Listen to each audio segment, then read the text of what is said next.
Okay, go. Good evening. I'm Mike Mullins, and today's topic is going to be distinguishing statistics of overpaid players to underrated players in the NFL.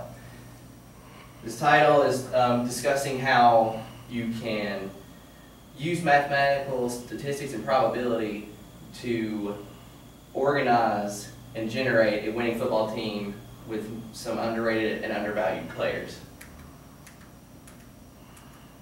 The main central thesis for this argument is in order to understand that underrated and underpaid players make for a better team, it is important to understand and know the history of mathematics, probability and statistics, and how the NFL originated, Tom Brady's statistics, and Tim Tebow's statistics. The reason I use Tom Brady and Tim Tebow is because the time Tom Brady came into the NFL, he was not very highly ranked in the draft his year. Tim Tebow was, and this argument shows who's doing better in the current years.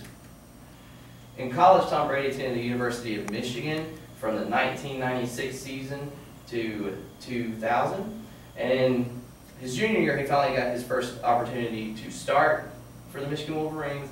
Tom Brady threw for 2,636 yards, and 61.1% of his pass attempts had been completed.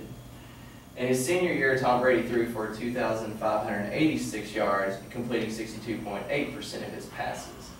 This is just showing that the statistics of his accuracy, which a lot of the NFL teams, scouts, and all those higher class people who help generalize a good team use to compute to see if they would be a good choice or not in the coming draft.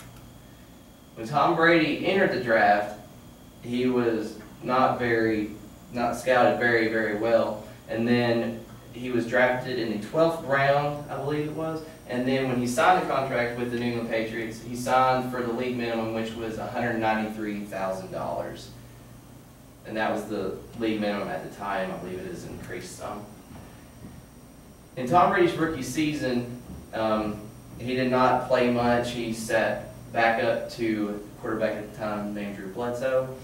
And it wasn't until the 2001 season, his second season in the NFL, that Tom Brady got the chance to start. His first year as a starter in the NFL, he led his team to the Super Bowl and emerged victorious over the St. Louis Rams.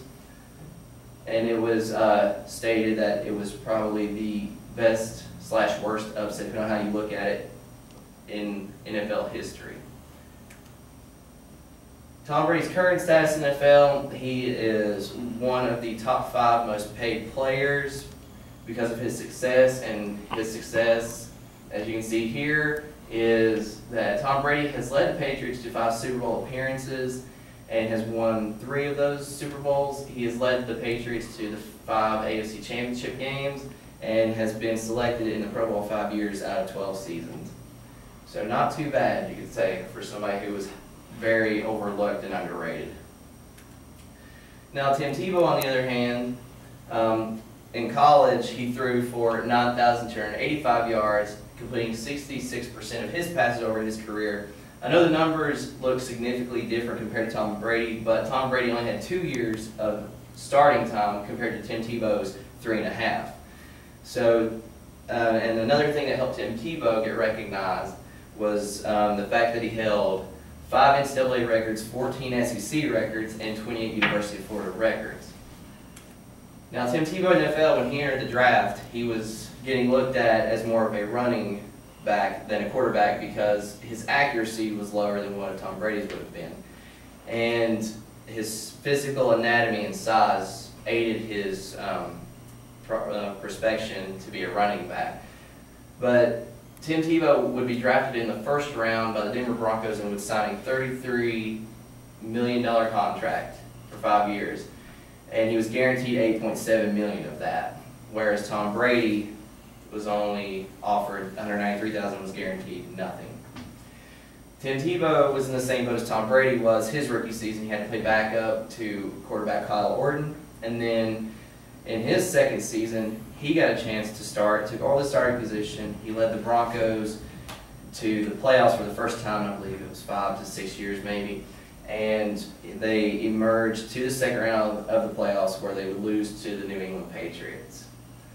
So to wrap up if you look at statistics and merge together that with physical attributes and anatomy, you can find what you need in the NFL to form a good team. It's not all about who has the best yardage, who has, you know, the best appearance in the anatomy aspect.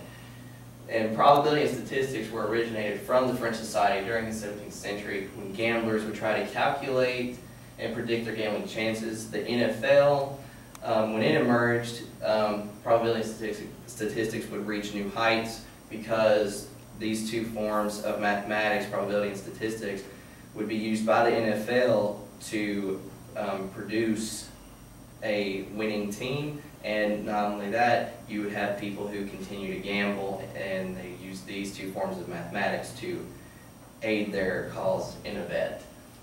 And these would be my references. So thank you so much and have a good evening.